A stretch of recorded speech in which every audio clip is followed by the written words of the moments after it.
नमस्कार। आइए बात करते हैं, आपकी कनिष्ठ उंगली से शुरुआत करते हैं। तो कनिष्ठ उंगली किसी भी व्यक्ति के लिए ज्ञान के स्तर को बताती है, बौद्धिक क्षमता को बताती है।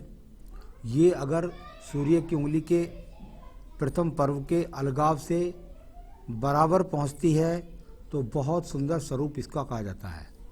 यानी इससे कह सकते हैं कि बौद्धिक क्षमता भी है, अच्छी भाषा शैली भी है, अच्छी याददाश्त भी है और ग्रहण शक्ति भी अच्छी है। दूसरों की बात को समझने की समझ भी अच्छी है। समाज के अंदर अच्छी समझ रखने वाले और अपनी भाषा शैली से प्रभावित करने वाले व्यक्तियों की उंगलियां इस प्रकार की होती है। उसमें कुछ ना कुछ ऐसा हुनर होता है जिसकी वजह से लोग बाग उनकी तरफ आकर्षित होते हैं। यहाँ किसी भी पर्व पर कोई भी माइनस मार्किंग नहीं, किसी भी प्रकार के कोई भाषा शैली में खराबी नहीं, व्यवहार में खराबी नहीं और साथ ही साथ धन के आगमन भी सामान्य रूप से ठीक है। मैं बात करता हूँ आपके सूर्य की उंगली के लिए। यह सम्मान की उंगली सूर्य की बृहस्पति की उंगली से लंबी हो जाए, निश्चित रूप से व्यक्ति जिस स्थान से पैदा होता है उस स्थान से ऊंचाइयों को प्राप्त करता है। यानी कुल मिलाकर आपके जीवन के अंदर ऊंचाइयों को प्राप्त करना शनि की उंगली के साथ चल करके व्यक्ति माता पिता के प्रति बहुत उत्तरदायित्व होता है, उनके लिए उनका ध्यान बहुत रखता है, उनकी सेवा करता है इस प्रकार से, और भाई बहनों से भी अपनी तरफ से किसी प्रकार के झगड़े झंझट नहीं करता। यहाँ पर सम्मान के चिन्ह भी पूरी तरीके से विराजमान है, व्यवहार भी बहुत अच्छा है, किसी प्रकार के कोई बहुत किसी इंसिडेंट्स के रोग यहाँ पर दिखाई नहीं पड़ते। अब बात करता हूँ यहाँ पर मैं आपकी शनि की उंगली के बारे में। शनि की उंगली के बारे में एकदम सीधी शनि की उंगली और बहुत ही सुंदर स्वरूप। आपके यहाँ पर अगर देखते हैं आप तो बुध पर्वत पर भी खड़ी रेखाएं, सूर्य पर्वत पर खड़ी रेखाएं, शनि पर्वत पर खड़ी रेखाएं और बृहस्पति पर्वत पर खड़ी रेखाएं। यानी कि आपके जो मित्र हैं वो प्रत्येक क्षेत्र के हैं, व्यापारी भी हैं, नौकरी वाले भी हैं और टेक्निकल क्षेत्र के लोग भी हैं, ज्ञानी लोग भी हैं। सब लोगों में अच्छा खासा व्यवहार आपका है और साथ ही साथ शनि की उंगली किसी भी प्रकार के कोई बड़े रोग के संकेत नहीं दिखलाती और ना ही किसी प्रकार के बड़े मोटे धन के नुकसान के योग भी दिखलाती है। तो ऐसा भी कुछ नहीं है। बृहस्पति की उंगली को देखिएगा, ये जानी जाएगी पति से सुख, पत्नी से सुख के लिए, संतान सुख के लिए, साथ ही साथ ईश्वर भक्ति के लिए और कुल मिलाकर दान पुण्य की स्थितियों के लिए। अपने आप में सभी क्षेत्रों के अंदर आपको सहयोग मिला हुआ है और सहयोग आप करते हैं। चलिए मैं बात करता हूं बुध पर्व के बारे में। बुध पर्व पर जो रेखाएं हैं अगर आप यहाँ देखेंगे तो बहुत सारी रेखाओं का यहाँ पर झंझावत है। यहाँ कुल मिलाकर जब इतनी सारी रेखाएं यहाँ जाकर के इस तरीके से पूरे हाथ में बिखर जाती हैं तो इसमें धन की तो आगमन की कोई कमी नहीं है। बस इसमें कमी क्या है, जब जब रेखाएं बुध पर्वत पर ज्यादा हो जाती हैं तो व्यक्ति की योजनाएं ज्यादा हो जाती हैं। एक बात, दूसरा व्यक्ति आपके सवाल का जवाब भी है ये, आपने कहा है कि पैसा आता है रुकता नहीं है।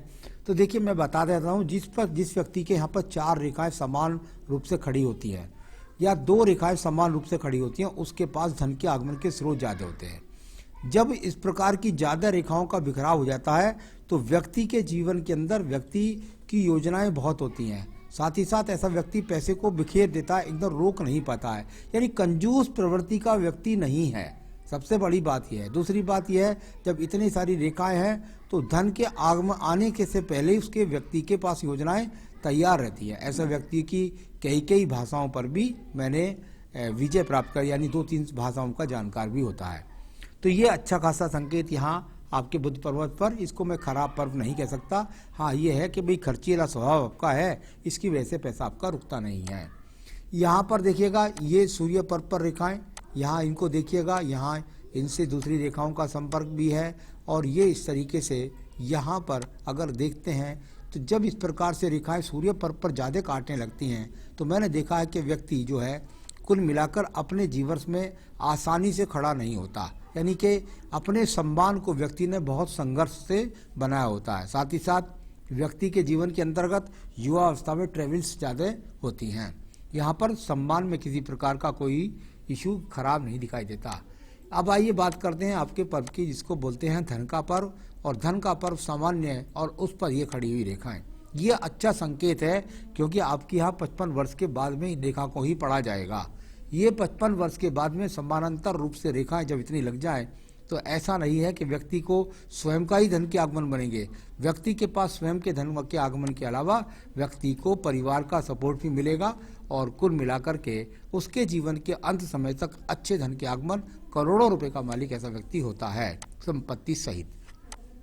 यहाँ पर एक एक्स का चिन्ह भी था, यहाँ इस प्रकार की रेखाएं भी थी, यानी कुल मिलाकर के व्यक्ति के जीवन में अगर व्यक्ति चाहता तो राज्य सरकार से टेंडर से लाभ उठा सकता था, और साथ ही साथ बहुत सारे बिखराव वाली रेखाएं भी है। यानी सामान्य रूप से बृहस्पति पर्व पर इस प्रकार की रेखाएं शनि पर्व को देखें तो व्यक्ति ज्ञान के द्वारा अपने अर्जन को बनाता है और साथ ही साथ संतान सुख की पूर्ति करता है और संसाधन भी अपने हिसाब से जोड़ पाता है। तो ये आपकी स्थिति आपकी बैकग्राउंड पर डिपेंड करेगी कि आप जितने व्यक्ति धन कमाने वो शिक्षित हैं उतने धन के संपर्क आप बना पाते हैं, इसमें कोई भी शक नहीं है।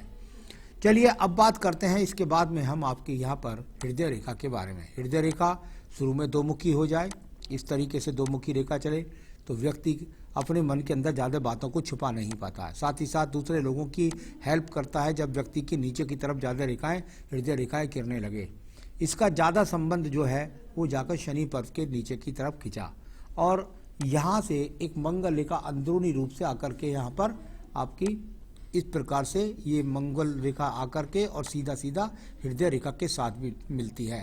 यानी कुछ मिलाकर के पत्नी के साथ थोड़ा सा अनबन तनाव, या ऐसा कह सकते हैं कि आप अपनी बात कहें और वो आपकी बात को अनहोनी करें, अनसुनी करें, इस तरह का संकेत भी होता है इस रेखा के द्वारा, और व्यक्ति मांगलिक भी कहलाता है। तो कुल मिलाकर ये यहाँ से जो मंगल पर्व से रेखा ये निम्न से उसका इस प्रकार से यहाँ संबंध है।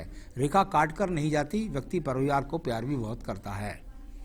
मैं बात करता हूँ इसके बाद में आपके यहाँ पर निम्न मंगल के बारे में। तो हृदय रेखा अपने आप में इस तरह की रही। निम्न मंगल पर देखें तो यहाँ पर नक्षत्र जैसी स्थितियाँ भी हैं, यहाँ पर एक्स के चिन्ह भी हैं। आसान नहीं रहा आपके जीवन के अंदर सब कुछ पाना, जो भी कुछ है आपने बहुत मेहनत के साथ बनाया, क्योंकि इधर नक्षत्र के चिन्ह भी बने हैं और ये बहुत संघर्ष करने वाली, बहुत मेहनत करने वाली, बहुत भागदौड़ करने वाली रेखाएं आपके अंदर यहाँ से जाकर सूर्य पर्व तक गई हैं। यानी आपने मेहनत से सूर्य यानी दूर स्थान तक संबंध बना के मेहनत करके अपने आप को सिद्ध किया। ये यहाँ पर रेखाएं इस प्रकार से है। जब इस प्रकार की रेखा होती हैं तो ये व्यक्ति की बताती हैं कि व्यक्ति निकम्मा नहीं, मेहनती व्यक्ति रहा है, कर्म करके व्यक्ति ने अपने आप को सिद्ध किया है। चलिए मैं बात करता हूँ इसके बाद एक अन्य रेखा के बारे में जिसको बोलते हैं यहाँ पर बुद्धि रेखा। यानी कि आप अगर मस्तिष्क रेखा को देखें तो ये जाकर के सिर्फ और सिर्फ शनि रेखा तक खत्म हो गई। यहाँ से बस इसको इतना समझिए, इसका फल क्या होता है। इसको बड़े ही हिसाब किताब में जो हमारे शास्त्र में कहते हैं कि भाई यदि बुद्धि रेखा जाकर सिर्फ और सिर्फ शनि पर्व तक खत्म हो जाए तो व्यक्ति के दिमाग के अंदर सिर्फ और सिर्फ एक ही बात होती है, वो हर वक्त दिमाग में धन धन धन धन, क्योंकि ये धन रेखा है। धन रेखा के साथ बुद्धि रेखा जब संपर्क करे तो व्यक्ति धन धन धन धन के पीछे ही दौड़ता ज़्यादा रहता है। तो कुल मिलाकर आज की तारीख तक भी रेखा का आगे संपर्क नहीं बना, यानी आपके जीवन के अंदर धन की प्राथमिकता बहुत ज़्यादा है। तो चलिए, वो आवश्यकता कभी पूरी होती नहीं है जीवन में, लेकिन इसका मतलब इस तरीके से पढ़ा जाता है। मैं बात करता हूँ आपकी दूसरी पर्वत के बारे में, और ये है आपका मंगल पर्व। मंगल पर्व और मंगल पर्व से यदि देखते हैं तो यहाँ कोई ऐसी रेखा नहीं निकाली थी जिसके द्वारा मैं कह सकूँ कि कोई झगड़े झंझट मुकदमे की योजना इस समय पर है। इससे निकलने वाली एक रेखा, यहाँ बहुत बड़ी रेखा मंगल और चंद्र पर्वत के बीच से ये रेखा निकल कर सीधा शनि पर्व को जाती है। यानी इस प्रकार की रेखा का संबंध और यहाँ शनि पर्व के नीचे पहुँच जाए तो निश्चित रूप से चंद्र पर्वत से निकल कर के रेखा का संबंध, मंगल पर्वत से रेखा का निकल कर के संबंध, कभी कभी व्यक्ति अपने जीवन के अंदर जो राज्य सरकार में कोई मिलिट्री का काम मिल जाए, किसी सेना का काम मिल जाए, कोई राज्य सरकार का काम मिल जाए, तो उस प्रकार के कार्यों के द्वारा विदेशों से जुड़ करके व्यक्ति धन कमाता है। यहाँ नौकरी का इन्वॉल्वमेंट इन रेखाओं से ज़्यादा जाना जाता है। यहाँ पर कुछ ना कुछ आपके जीवन के अंदर जो आपकी प्राथमिकताओं में रहता है वो साहस के कारक मंगल और चंद्र के बीच का संपर्क बनता है। तो ये अपने आप में जमीनों से भी लाभ दिलाते हैं। कभी कभी मिलिट्री से भी व्यक्ति काम करता है, इंजीनियर्स से क्षेत्र से हो सकता है, ऐसे संबंध इनका है, लेकिन कुल मिलाकर दूर स्थानों से जुड़ करके धन कमाता है। तो चलिए, ये आपकी यहाँ पर रेखा का फल। अब बात करता हूँ मैं इसके बाद में आपकी सीधा चंद्र पर्वत के बारे में। चंद्र पर्वत इस समय बहुत डिप्रेशन रेखाओं के साथ है। यहाँ पर तो हल्का सा दीप बनने का प्रयास भी है। यहाँ ये इस तरह की रेखा और हल्का सा यूँ मुड़ करके इस तरीके से ये आपकी रेखा यहाँ हल्का सा दीप बनाने का प्रयास करती है। यानी कहीं ना कहीं चंद्र केतु के आसपास का संबंध ये बताता है कि, और नीचे से निकलने वाली रेखाओं का संबंध भी है। यानी आपको खान पान पर गलत संगत वाले लोगों से भी जुड़ना होगा। कहीं गलत, कभी कभी व्यक्ति गलत इन्वेस्टमेंट कर देता है उसके द्वारा, क्योंकि धन रेखा संपर्क है तो व्यक्ति का पैसे का नुकसान हो जाता है। तो खान पान, गलत संगत, इस चीज़ का ध्यान रखिएगा। यहाँ कुछ डिप्रेशंस रेखाएं भी हैं तो उस पर आपको नियंत्रण रखना होगा। तो ये यहाँ इस तरह के संकेत हैं जो, क्योंकि शनि रेखा को, भाग्य रेखा को लगातार देख रहे हैं तो उसमें व्यक्ति कभी कभी झटके में लगाने के चक्कर में पैसे को झटके के धन से कमाना का प्रयास भी करता है। तो ये यहाँ पर आपको सावधानी है। वहाँ पर देखता हूँ अगर मैं व्यापारिक रेखाओं को, तो यहाँ पर अगर देखते हैं तो ये टूट टूट करके चलती है। इस तरह की रेखाएं जब चलती हैं व्यक्ति के जीवन में तो इनको कहते हैं भाई ये रेखाएं वो रेखाएं हैं जो आपके जीवन के अंदर कुल मिलाकर के आप प्रयास करते हैं धन कमाने का, तो कई बार परिवर्तन योग करना पड़ जाता है। व्यवसाय में लगातार एक रूपता नहीं रहती। इस तरह की रेखाओं का यहाँ संबंध माना जाता है। तो ये यहाँ इस प्रकार से ये रेखाएं। और इसके बाद बात करता हूँ आपकी भाग्य रेखा की। बहुत ही मजबूती के साथ भाग्य रेखा बिल्कुल मणिबंध के आसपास से निकल करके चले। व्यक्ति को परिवार से सहयोग मिलता है, परिवार के द्वारा सहयोग पाकर पारिवारिक संपत्ति भी पाता है, पारिवारिक पैतृक संपत्ति भी पाता है। इस तरह का योग भी माना जाता है। तो कुल मिलाकर जो भाग्य रेखा है वो बहुत अच्छी भाग्य रेखा है। एक रूपता के साथ लगातार आपके जीवन में काफ़ी आगे तक ये रेखा जा रही है। यानी कि जो भी संसाधन है, जिसमें भी आपने कार्य किया, उसी संसाधन के द्वारा आपको जीवन के आखिर समय तक धन के आगमन बने रहेंगे। तो ये इस तरह का यहाँ पर आपकी भाग्य रेखा बहुत अच्छी भाग्य रेखा है। किसी प्रकार से कोई खराबी का संकेत नहीं है। मैं बात कर लेता हूँ इसके बाद में आपके शुक्र पर्व के बारे में। शुक्र पर्व संसाधनों का पर्व कहलाता है। संसाधनों का पर्व पर यदि मैं देखता हूँ तो आज भी चटक बड़ी रेखाएं मौजूद हैं। यानी कि जहाँ ऐसा है, अगर पर्व में देखूँ तो किसी प्रकार की कोई विशेष परेशानी नहीं है, संसाधन भी है, लेकिन जो संसाधन है उससे व्यक्ति संतुष्ट नहीं है। यहाँ पर इस प्रकार से ओवरलोड एक दूसरे को चढ़ करके रेखाएं करके चटक करके हाथ हो जाए तो ये इस चीज़ को दिखलाता है। तो ये थोड़ा सा इस बात का आपको ध्यान रखना चाहिए। जो संसाधन है उनमें बड़े प्रेम से अपनी ज़िंदगी को व्यतीत करें। संतान रेखाएं भी आपके हाथ से 2 रेखाएं चमक रही हैं, कम से कम पत्नी के हाथ से ज़्यादा पता लगता है। मंगल रेखा, सपोर्टिंग रेखा, साहस की ये रेखा आपके जीवन में लगभग 55 वर्ष के बाद, इसके थोड़ा आगे चलेगी ये रेखा, लेकिन 55 वर्ष से ज़्यादा ये रेखा नहीं जा रही है। यानी अब आपके जीवन में नहीं, बिल्कुल आखिर तक जा रही है। तो निश्चित रूप से आपको ये कवच रेखा का काम करेगी, जो आपके जीवन के अंदर सभी रोगों से लड़ने की क्षमता प्रदान करती रहेगी। कोई ना कोई व्यक्ति आपके जीवन में ऐसा आता रहेगा जो आपको हर क्षेत्र में आपको सुलभता के साथ आपके जीवन को सफल बनाता रहेगा।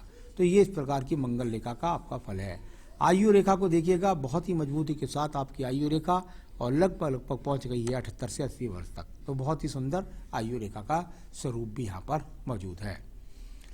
तो ये तो पूछा आपने ये, अब पूछ रहे हैं आप एक और सवाल भी है आपका यहाँ पर कि भाई आने वाले समय में मेरा स्वास्थ्य कैसा होगा। तो यहाँ पर शुक्र पर्व की स्थिति ने बता दिया कि भाई पैसे के लिए जो भी है उसमें सेटिस्फेक्शन आज भी नहीं है आपके जीवन में। आपकी बुद्धि रेखा ने बताया, व्यक्ति के दिमाग में धन आज भी है समाया हुआ। तो कुल मिलाकर कई जगह से पता लगा। अब बताता हूँ मैं आपको आने वाले समय में स्वास्थ्य की कैसी स्थिति है। यहाँ जब हम स्वास्थ्य के बारे में बात करते हैं तो हम पहुँच जाते हैं बुद्धि रेखा पर। वहाँ तो किसी प्रकार का नहीं लगता देखने में कोई रोग का संकेत। आपके अगर मैं हृदय रेखा में पहुँचता हूँ तो हृदय रेखा के भी बिल्कुल यहाँ 55-56 वर्ष के आसपास कहीं किसी प्रकार का कोई बुरा चिन्ह नहीं दिखाई देता है। थोड़ा सा यहाँ रेखाएं ज़रूर काटती हैं। तो ये रेखा जो यहाँ काटती है, यदि ये रेखा संतान से सुख दिलाती है तो साथ ही साथ थोड़ा सा कह सकता हूँ इस समय पर, बस बहुत ज़्यादा कोई ऐसी बात नहीं। जैसे कहते हैं वही उम्र के हिसाब से कोई शुगर का रोग लग जाए या कोलेस्ट्रॉल का रोग लग जाए, बस उसका थोड़ा सा ध्यान रखें। कोई बड़े रोग के संकेत यहाँ पर मुझे नज़र नहीं आते हैं। तो ये हो गया आपके सभी सवालों का जवाब। एक और भी बात बताता हूँ कि ये जो बुद्धि रेखा आपकी है, ये क्योंकि बुद्धि रेखा यहाँ तक तो जुड़ी, इसके अलावा मर्ज होकर के नीचे को डाउन भी होती है। तो जब ये अगर मर्ज होकर नीचे की तरफ डाउन करती है तो व्यक्ति के जीवन के अंतर्गत, भाग्य रेखा में व्यक्ति के जीवन के अंदर व्यक्ति की भूख कभी मिटती नहीं है, ऐसा भी जाना जाता है। तो चलिए, मैंने सारी रेखाओं पर्वतों के बारे में बताया। मैं आपको बताऊंगा कि आप स्वस्थ भी रहें और आपका मानसिक टेंशन्स जो अधिक वो परेशानियां हैं वो ज़्यादा परेशान न करें, जीवन अपना आराम से व्यतीत कर सकें। इसके लिए आप संकटनाशन गणेश स्तोत्र पढ़िए रोजाना, और साथ में पढ़िए आप रुद्राष्टकम। भगवान शिव की पूजा होती है रुद्राष्टकम, उसको करिएगा, फिर आपको मानसिक शांति मिलेगी। कोई रत्न यदि आप पहनना चाहते हैं तो आपको निश्चित रूप से पन्ना धारण करना चाहिए। आप यदि कहेंगे तो मैं पन्ना आपके स्थान तक आपको पहुंचा दूंगा, तो आपकी मानसिक स्थिति बहुत सुदृढ़ हो जाएगी और किसी भी चीज़ की घबराहट को आप अपने जीवन में प्रवेश न करने देंगे। नमस्कार।